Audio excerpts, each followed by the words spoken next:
1000 দিনার নিজের হাতে সমুদ্রে ফেলে দিলেন ইমাম বুখারী। কারণটা জানলে আপনি অবাক হয়ে যাবেন। ইমাম বুখারী রহমাতুল্লাহ আলাইহি এক সফরে জাহাজে করে যাচ্ছিলেন। দীর্ঘ পথ, জাহাজে অনেক যাত্রী। তার কাছে ছিল একটি থলি, ভিতরে ছিল সফরের খরচ বাবদ 1000 দিনার।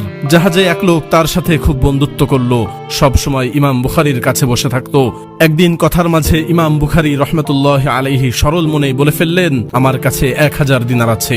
লোকটি তখন কিছু বলল না। পরদিন সকালে সেই ব্যক্তি চিৎকার করতে করতে বলল, আমার 1000 দিনার চুরি হয়েছে, আমার দিনার কেউ নিয়ে নিয়েছে। মুহূর্তেই জাহাজে হইচই শুরু হয়ে গেল। ক্যাপ্টেন বলল, সবাইকে তল্লাশি করা হবে। ইমাম বুখারী বুঝলেন এটা একটা ফাঁদ।